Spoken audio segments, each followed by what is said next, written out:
Thank you. This song is called Deep Blue Sea. It's an original song. It's about the end of the world.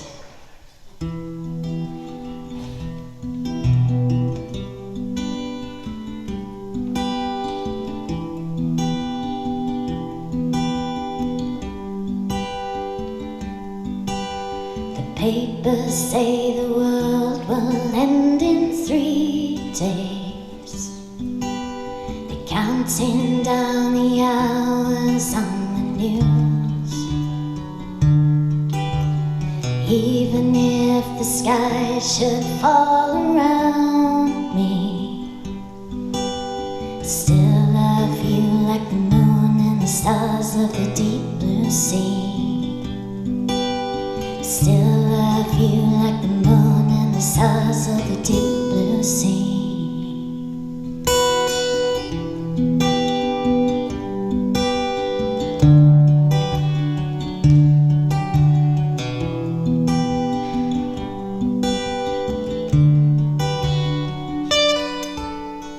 Papers say the world will end in 2 days.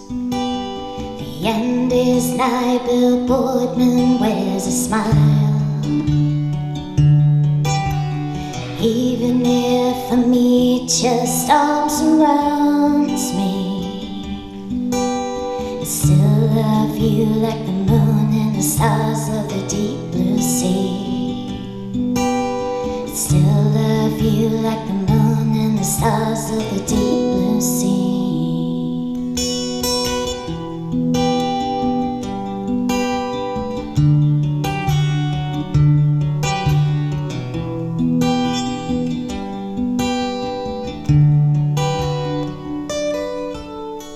Papers say the world will end in 1 day.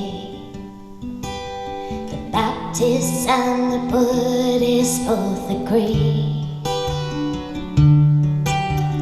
Even if the wrath of God should smite thee, I still love you like the moon and the stars of the deep blue sea. I still love you like the moon and the stars of the deep blue sea.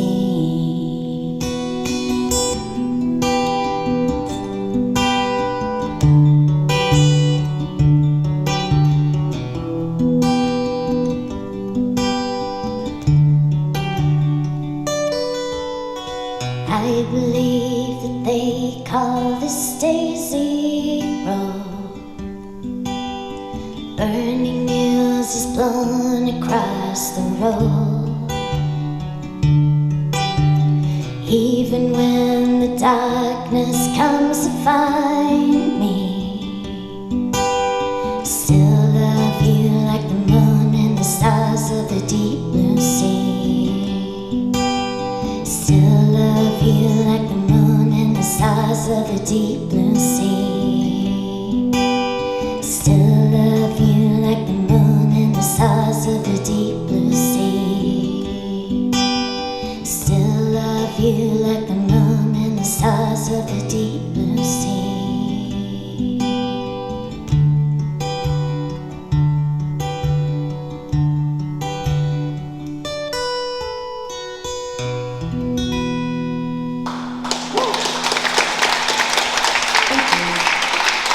So, I'll go to pick up my statins today. The chemist is open for business, the place where we go now for help, now that doctors' surgeries are so busy. The statins are important for my continued health, keeping down my cholesterol, whilst the news continues to raise my heart rate. I walk down the road keeping an eye out, though I'm in my 60s and might feel invisible. I know the statistics show that older women are just as much at risk as younger ones. It could be the pharmacist in the car park, or those young boys skateboarding in the twilight. It could be my husband when I get home, wanting to know where I've been and disbelieving that the roses are a present to myself. Roses which remind me of a time when we chose to be together, when there was nothing to be violent about. The slow, inexorable drift from infatuation to disappointment, from desire to dread, from disinterest to fury. Those turning points when support was lacking, when selfishness was stronger than love, when the strain of hardship brought out the worst, and fear of disintegration turned into rage. The roses call to mind the vigils and the shrines that we've made, the candles we've carried, the bouquets brides have held, the buttonholes men have worn, the promises always, forever, and never again. There are those who would divide us. Their reasons are quite plain. Downtown racists strut their stuff, pumped up on cheap cocaine. Brecht said the beast was still in heat that spawned the camps of death. The corporate zombies of the elite have nothing to express except to make us hate and fear another's skin or creed, leave drowning children to their fate, and laugh while others bleed. But we outnumber the dogs of hate, and unity is strong. The fate of my brother is my own fate, and I sing my sister's song. We sing together, side by side, Muslim, Christian, Jew, black and brown and gay and straight, trans and lesbian too.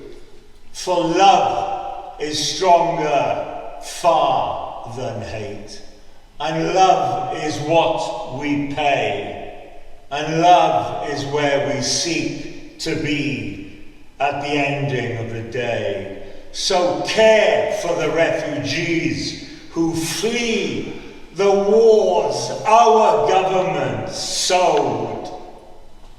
British ministers sipped their gin as the bombing was proposed. Bogus kingdoms, signed and sealed and delivered to the CIA, who sent a memo, just leave us the names of the people to betray. So stand with those who flee all wars in solidarity as we stand with our class across the world in our longing to be free. Stand with all of the oppressed, no more an internee. Tear down the prisons and the jails. All people shall be free. For this piece, I want to introduce some characters. We have giraffe and lion, an elephant, a baboon. Only it's really Cheeky Monkey, but Cheeky Monkey is playing the part of baboon for artistic purposes. And direct from Broadway, special guest star joined us from that. Thank you very much. Okay, this piece is for all us daydreamers out there. It's called Imagination. Mark Twain said reality can be beaten with enough imagination. He also said, I've had the most amazing adventures, and some of them have even been real. Joya and Emily, giraffe, lion, elephant and baboon, climbed inside the giant wicker basket of their glamorous turquoise pear-dropped intrepid explorer baboon, with ample provisions of maps and compasses, courage, ropes, golf clubs, lilos, and a seemingly endless supply of rainbow macaroons, set sail on the stroke of noon. Recording in progress. Ideally, with a fair wind, Godspeed for the brighter side of the moon. They cut the tether, took to the air and floated and sailed, ascended and soared. Baboon grunted with excitement as giraffe giggled, elephant bugled and lion roared. Emily kept watch as Joya steered the rocketing balloon, if you all don't mind. And with that, as her paws touched the silvery sandy surface, she philosophically chimed, this is one small step for a kind animal, one giant leap for animal kind. Pools of blue Your troubled blue eyes, my heart aches. Your deep blue eyes pulled me in. That year of 2003, clear blue, but sad eyes back then. Together, soul deep, our eyes met and knew. Depth of human suffering touched our souls. We wish others to be spared cruel ways. A can't do reply, knowing we all must walk our own paths, aching, yearning heart. I want to be a healthy person, whole, a woman, friend, wife, and lover to Carlos, changed, different, or diluted. Your aching, dearest heart does not fill deep pools with smiles and playfulness. Carlos, your eyes and mine speaks volumes, so painfully loud. Long hair once carried by wind on angel wings. Bare, naked feet once ran free in green grass. No more, no more. I don't want you to be suffering. I don't want to see you suffering, but energy whirlpool needing an outlet, hiding from you behind curtains of pretend smiles, a no-go era. Eyes, Carl, look at me.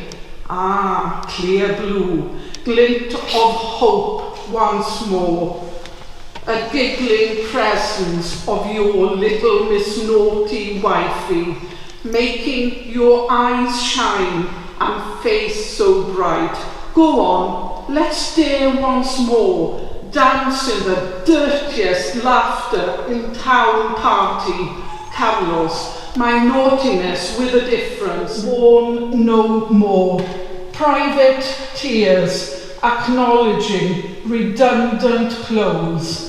Body not accommodating a style once mine. I'll take you all on a journey back to 2008. You'll remember the global credit crisis and Gordon Brown. I was a store manager living in Sheffield at the time. A friend of mine, one of my best friends from uni, came up to stay with me for the weekend, and we got together in a pub one dismal Saturday afternoon, and we started putting the bare bones together of a story.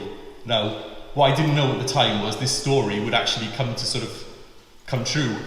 It was the story of a comedy double act that had been friends for years, whose relationship would fall apart live on stage. Show we were on in the Edinburgh City Football Club. It sounds great, doesn't it? It sounds like a real venue, but it was like a dingy working man's club type place. There was a really small stage in a really small room. The capacity was 35 people. We managed to pack out one night. We always had an audience, though on one of the nights the audience was one person. Welcome aboard the Starship Furnace-Vach with Captain Eleanor Shaw and her crew. Take a journey into the unknown across the galaxy, searching for untold stories of interconnection, love and peace. First Officer Rufus Mufasa will guide you with the words of wisdom. Commander Chris will stand by your side with a mic of victory, where your voice will travel to the darkest places, replacing it with positive energy. Engineer Dave Pitt will keep the digital engine running at maximum speed. Ensign Karen and Fion facilitate with ease, bringing the spoken word to the hybrid universe. Second Officer Karis guides the next generation to speak up and to be heard across the cosmos. Lieutenant Donner runs the ship admin with pride and a cheeky smile to welcome you on board. Captain's log, Friday, 2nd July 2021.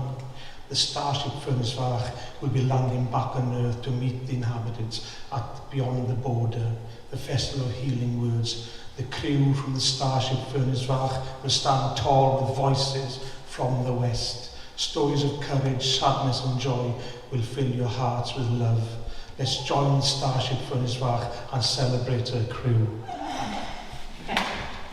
Sea salt waves, sea salt smiles, green and brown palm trees as tall as can be imagined, clean concrete roads, thick air, heat moves between the buildings, bright blue clear skies, not one cloud in sight.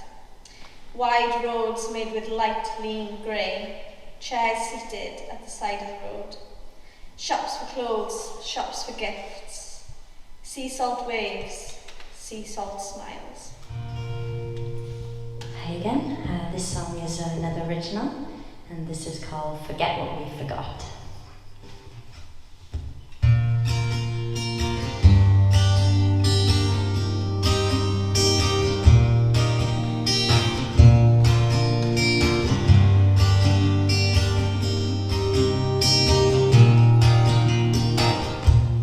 Tied my fingers into intricate knots. Something is missing, there is something I have lost. Nothing is sacred, everything has a cost. Here is the practice to get what you got. We were invited to stand still on the spot. Just took a minute to forget what we forgot.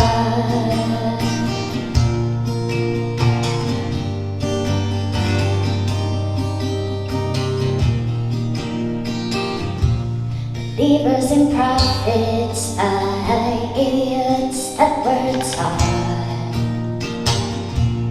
Children know nothing in the land they call God. Those who bring nothing shall receive what they brought. Judgment is easy when you don't care anymore. We were invited to stand still on the spot. Just took a minute to forget what we forgot. We were invited to stand still on the spot. It just took a minute to forget what we forgot.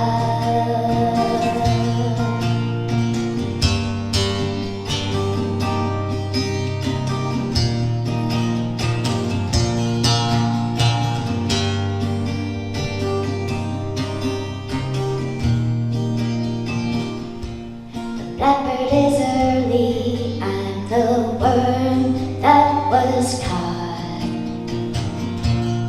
Eating is cheating when there's no food for thought. To end up drowning, although there is a drought. They close early on Sundays, of that there can be no doubt. We were invited to stand still on the spot. It just took a minute to forget what we forgot. We were invited to stand still on the spot. It just took a minute to forget what we forgot. Just took a minute to forget what we forgot.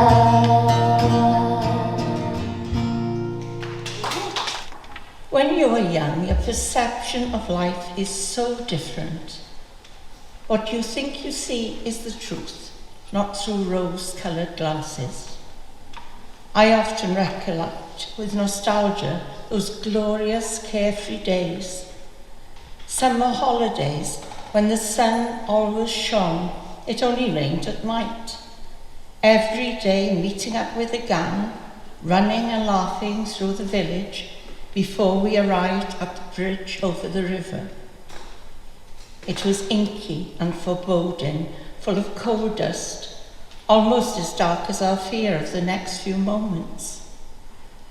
It was a place you never visited on your own, but you always felt safe with the gang, the boys always leading, showing all bravado, and besides, it was the only way to the park. After the bridge next to the park stood the house, surrounded by walls of stone with the woods behind it.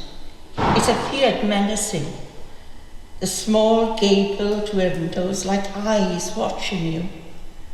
We always felt silent at this point, tiptoeing to the gate, trying to look sideways at the house, knowing she would be watching. She always was, the witch. I was the one who always brought some grease from my father's workshop to rub on the latch, just to stop it creaking.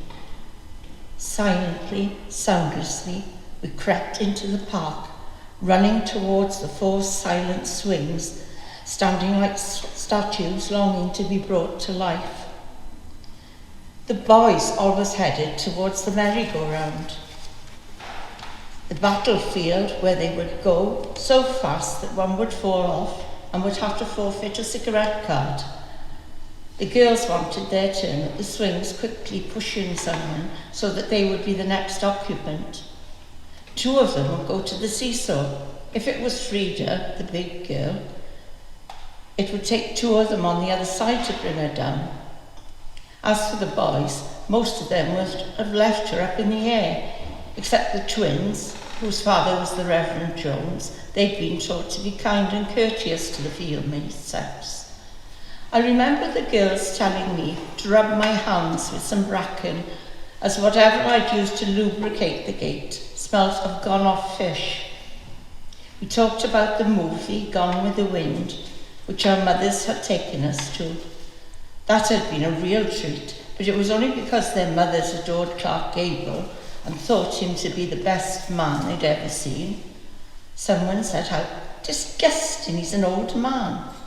Hey, Mavamri, perhaps you could be a movie star one day. You've got the same colour hair and curls as Scarlett. The boys had come towards them, pointing towards the house. She was there, the witch, staring silently as she watched them. The other gang arrived at that moment, having made their way through the woods, which was where all the boys decided to play.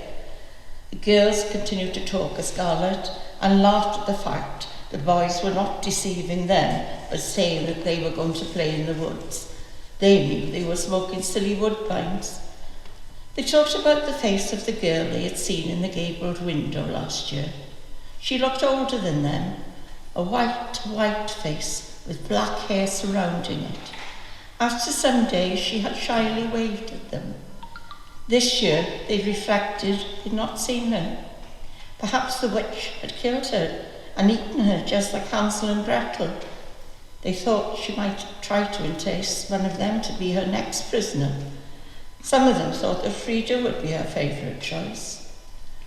The girls left to go home to their homes at 5:30, which was their limit, and they wouldn't have dared not to have been home. As every day, it was a day of glorious sunshine. Same place, same faces, but there had been a difference on that day. On the middle of the merry-go-round had been a box. The boys had eagerly opened it and began to salivate over the contents. Cheese sandwiches, paste sandwiches, jam sandwiches, little fairy cakes, and a bottle of homemade ginger beer. They thought that one of their mothers had brought it down as a surprise, because everyone's mother made ginger beer. They had sat around in a circle. It was only when they finished the lot that they noticed the note inside. Children, thank you for being quiet when you go past the house. Poor Jennifer is very sick at the moment. It was her idea to say thank you to the 2 girls who used to wave to her last year. One of the boys thought that she might have put a sleeping potion into the food and would wait for them to drop off and then kidnap them. They all went quite early that day, saying they promised to do a job for their mothers. That summer had flown as was usual, racing its way back to school and lessons. They would look back on those days with fond memories. There'd be no sign of the face in the window. The witch had done away with her. That had been the last time they had met together. They were all growing up and changing schools. Those halcyon days could not last forever. Months later, the funeral of Jennifer Davis took place in the village. My mother explained to me that Jennifer had developed a rare blood disease which had been incurable. Her mother was always with her, except when she went into the garden to stand still and cry, the folly of youth. After the first 10 days in hospital, she was brought to Dr. Gibson. He stared at her in silence and then asked a few routine medical questions and wrote down the answers. Then the phone rang. Dr. Gibson picked it up without looking at her, waving his hand at Madeline to indicate that she should leave the office until the call was finished. He had to do this several times before she realised what he meant and got up and went outside.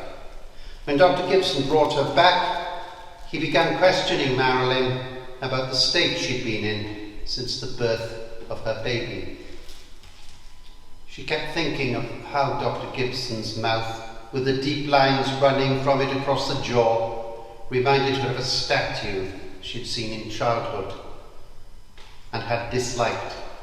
At last she became confused and began to sob. My baby, she kept repeating.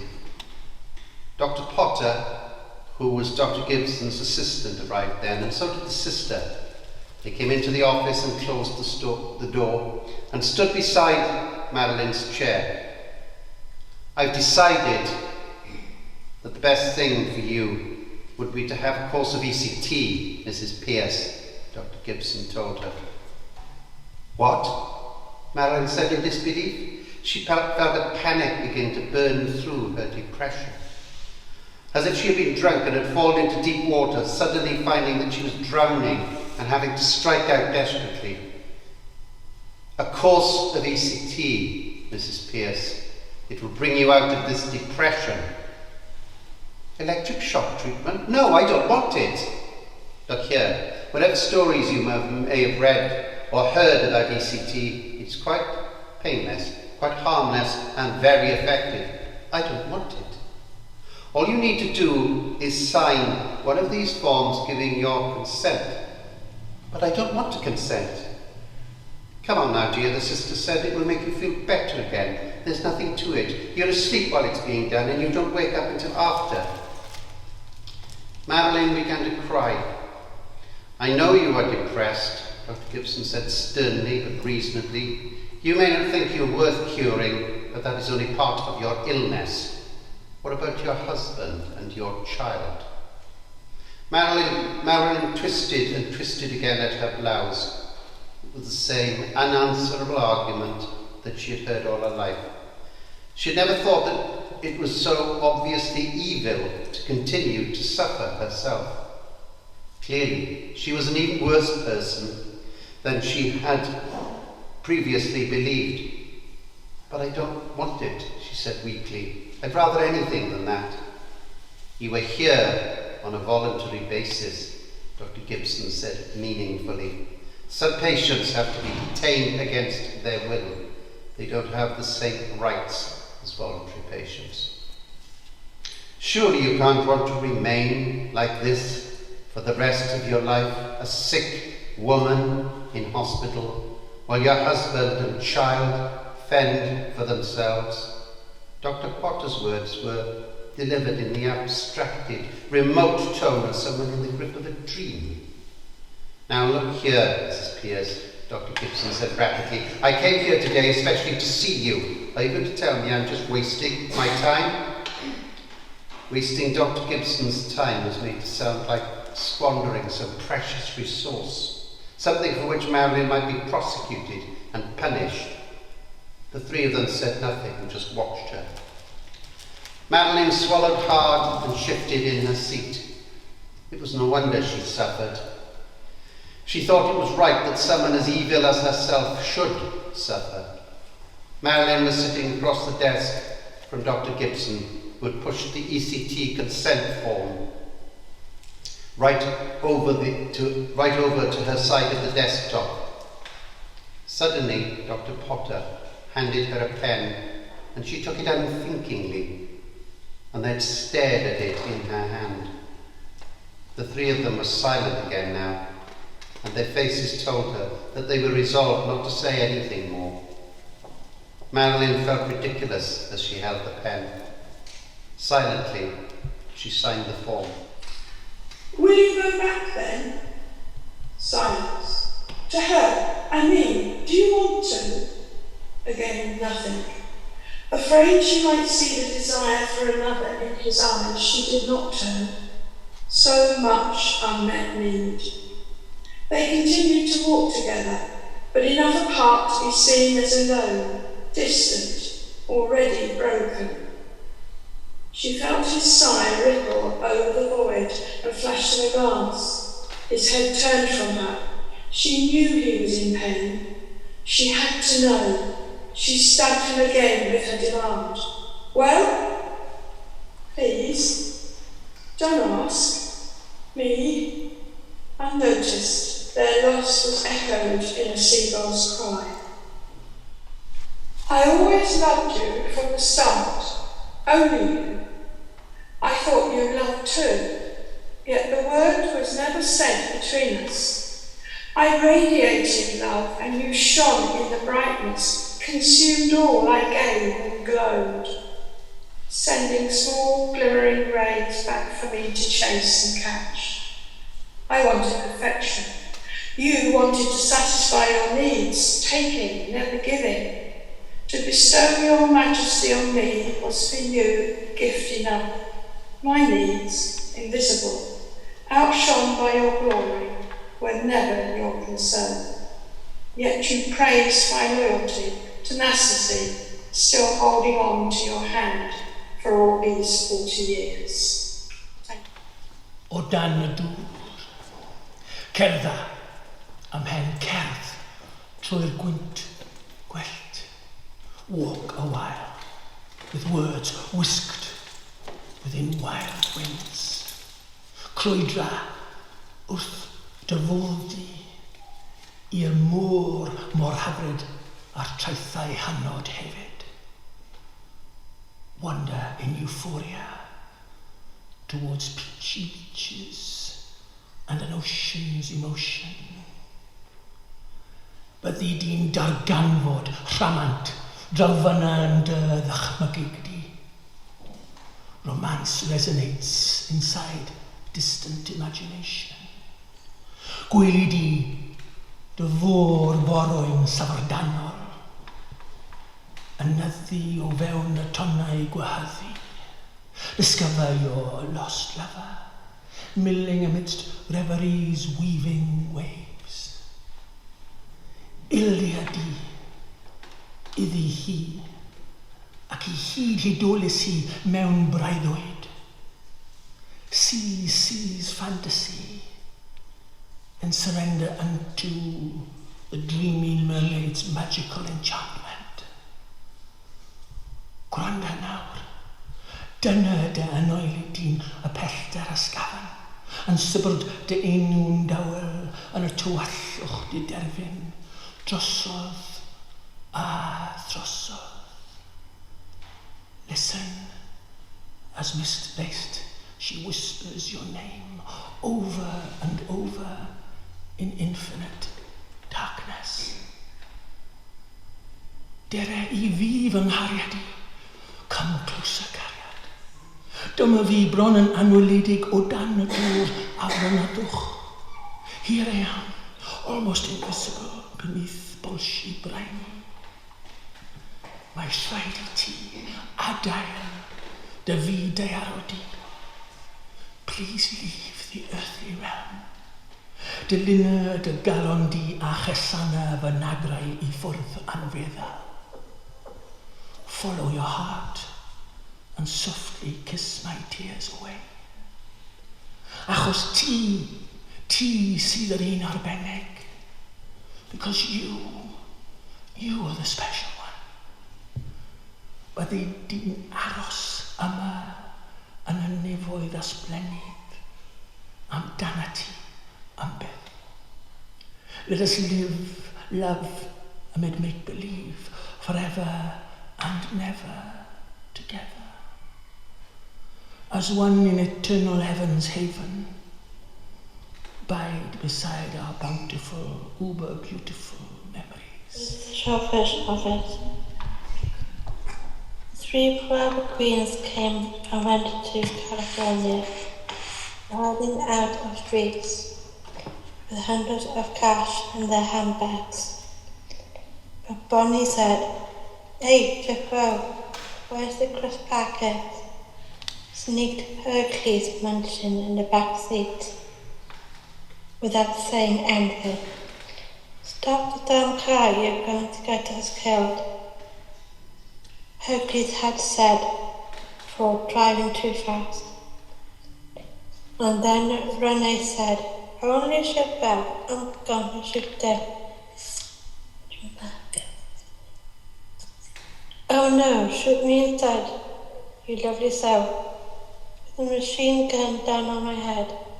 Except in the back of car, Hercules sits there and salutes being committable, combing his spiky green hair, wearing fishnet tights. Think of those songs that died in 10 little throats when Francois from the very highest place demanded his last supper. The lispy trills and warbles, shrill rattlings, wheatics and rich sweet whistles blown from open country, gorse-filled downs. The language of love which only the ortolan sings, before drowned in armagnac, sealed in hot oil, roast to a crisp. Forget paddling in the Med. Their last trip south became instead a slow colonic shrift of brittle bones and blackened feathers to the shallow silver chalice lurking in his bed. They stare unblinking from their frame, sooty-eyed skulls in cut-down clothes, all dust now, those kids of another age. Mill fodder, cannon fodder, who'd once warmed chapped hands by the corner grate on those chilly days, with snow blown in from Saddleworth Moor. Then there's you, recit boy, tail between your legs, pens sweating in your fist as Aeschylus and Homer blocked your copybook. Your mind a blank, your life a blank. Time's up. They say never go back, but here you are, among raised flock walls, devore drapes, and where scratched and busy desks once stood is a bed for kings and queens, bleeding blood-red sheets, while your cup leaks hot tea into your lap. Those kids still lurk above the fireplace, but you don't need their grim reminders, and turn them round before your daughter takes your arm. Her gown, a tosser style, glides grey against your hired suit. I will. Outside at dawn, a shower has sluiced the city streets, while breakfast snakes towards the flush and flow of wet rooms, tempting fate and greedy guests to grab the bacon while they can. Shove in toast triangles heaped with jam. Carnage wasn't on the menu, nor the dizzy walking wounded, whose bandaged heads browse what's left. But you never did trust travertine, lapis tibertino. Hewn and tumbled from sedentary rock. A joke, given the early morning fallen. the crack of bones on stone. And while you pay and au revoirs linger too long, Class 3 drops to the dead dry grate, where those sooty-eyed skulls in cut-down clothes escape their shattered glass, free, like you, at last. This is a poem by a Scottish lady called Donna Ashworth, and it's called Today I Dared to Let Myself Dream. Today I dared to let myself dream that the world will one day be open again, that the locks will loosen, the walls will fall, the doors will fly open and unite us all. I dared to dream, to imagine the warmth of a cuddle, a group of my friends all locked in a huddle. I feel all the heartbeats drumming with mine, I hear all the laughter, I taste the wine. I thought of the feelings I've missed for so long, the room full of music, united by song, the freedom to roam, to plan and to meet, to hold someone's hand, to meet and to greet. Just for a moment I dared to dream of the flights I would board to the places I love, the moment those eyes would rest on mine at the gate, the feeling of joy after so long a wait. Today I dared to dream, to let myself dream, that the life we once had would happen again, that we'd no longer fear the danger of air, that our lives would not depend on such care. They say that we mustn't wish time away, but it's hard, my friend, when faced with a day so long in blank hours, so wiped of laughter, it's tempting to drift away to thereafter. So yes, I dared to dream just for a while of life coming back. It brought me a smile. I know one day this will be in the past, and hugs will be free again and at last.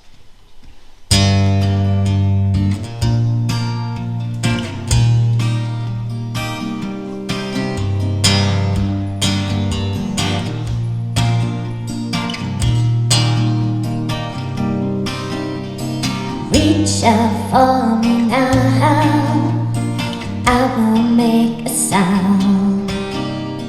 This millennium isn't shaping up to much. The problems we have made will run out of mistakes. It seems that a crusade has become an exodus. Blow me away, where I'm done and dusted, old and rusted. Parts that we play are cold and twisted, something's missing. Won't reach our way, where I'm done and dusted, old and rusted. Parts that we play are cold and twisted. Will we turn away from the people at the gates, reaching through the day until it turns from red to grey? No place left to play as we corner too late. And what will we say when our children ask how we behaved? Blow me away, where I'm done and dusted, old and rusted. Parts that we play are cold and twisted, something's missing. Blow me away, where I'm done and dusted, old and rusted. Parts that we play are cold and twisted. Reach out for me now, da-da-da-da-da. Waiting for a sign, da-da-da-da-da-da.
Scarlet Town, when the day goes down, sunset on the steelworks, shining like a crown.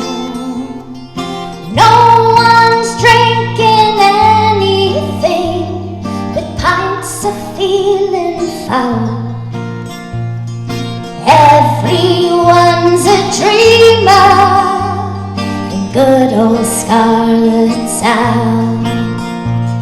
Scarlet Town, Scarlet Town, the place where I was born and raised, the place they lay me down. All balls must be egg-shaped, all songs sung out loud, saucepans and for cooking with in good old Scarlet Town.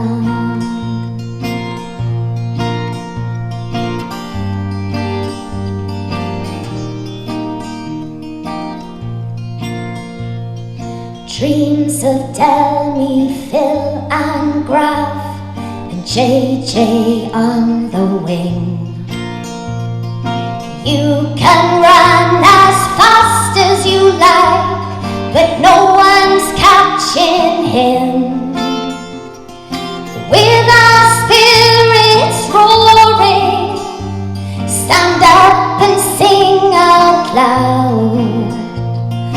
All our voices soaring, come on Scarlet Town.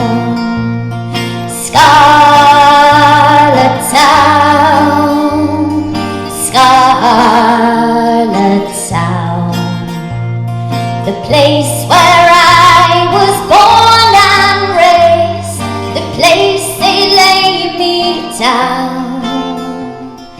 All balls must be egg-shaped, all songs sung out loud, saucepans and for cooking with good old Scarlet Town, good old Scarlet Town.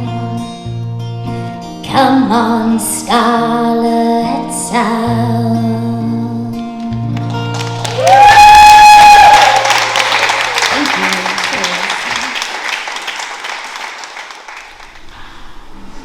Fire of leaf, crisp as crystal in frost-edged dawn, blood-toothed, biting the earth, as breaths of mist rise glimmering into sunlight.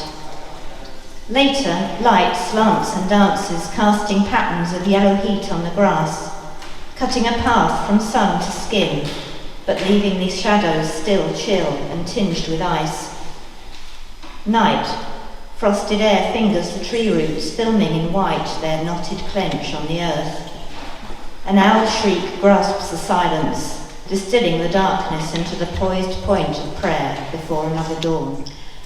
We sat on the wall of a raised flower bed in the middle of a precinct in Romford shopping centre, our feet on a bench, supporting hunched up bodies. People passed, endlessly, meaninglessly, awkward bodies with bundles and children in stupid high-heeled shoes. They did not exist except as a merging, moving haze. We looked through them, they did not see us. You spoke in short, desperate sentences of love, of pain, of death, swirling into nothing, dragging you down. I probed for meaning where there was only reality, smudging at the base of your shining drama armour. I floundered in vague words of comfort, and sticking in their sweetness acknowledged inadequacy. Let emptiness encompass, expansive as the cold light on paving stones. Two skinheads moved momentarily out of their customary clatter of beer cans and bickering, out of their world onto the stage before us, dragging a little white dog, straining, fussing, chasing a lump of jelly, an artificial green cube dust-covered on the concrete. A kick sent it skidding across the pavement. The dog started towards it, pulled up short on its leash. The scene moved out of reality. Out of the moist earth they creep, creatures of the half-dark at the bottom of the wood, feeding on secretions of decay, pink and smooth on elegant translucent stalks, peering strangely out of twilight places from the crumbling bark of dead tree root, newborn in a dwindling world. Uncertain lives, neither animal nor plant, spreading their secret threads beneath the ground, communicating hyphae reaching through the dark to form unexpected circles upon the moss. Any writer will know that it's very difficult to speak in a gender that is not your natural gender.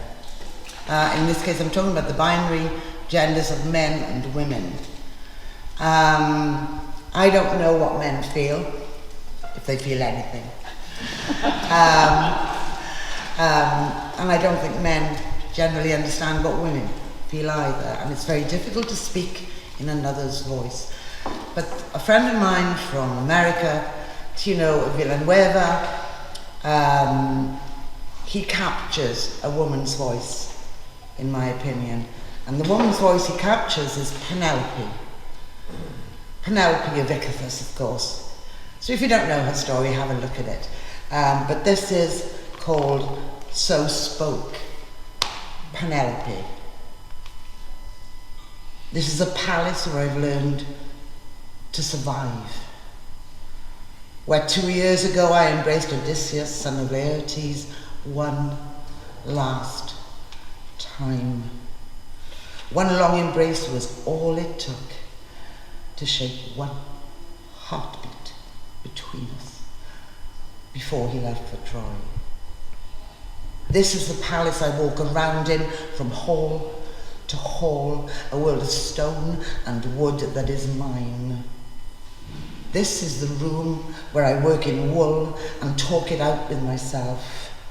Where still awake, I toss and turn, pace around in the middle of the night, convincing myself once more that the earthly idea of love is still the lifeblood of my body. This is the palace where I wear the crown of faithfulness, where the sound of the sea is the sound I think with. Therefore, if I stand by a window, expecting each time to see the outline of a ship coming towards me, what is it but my love and the passion time gives it to grow for Odysseus, for whom I wait? So spoke Penelope when she awoke this morning, when the golden cloth of dawn rose out of the sea. Thank you, Tino Villanueva.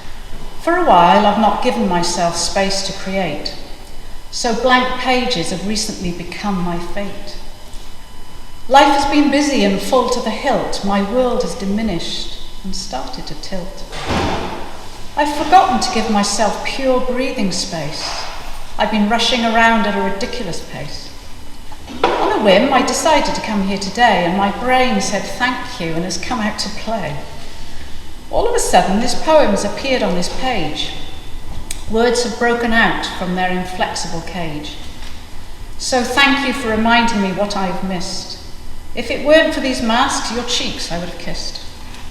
Sitting in the energy of your creative minds, in the chapel of Zion, which is one of a kind.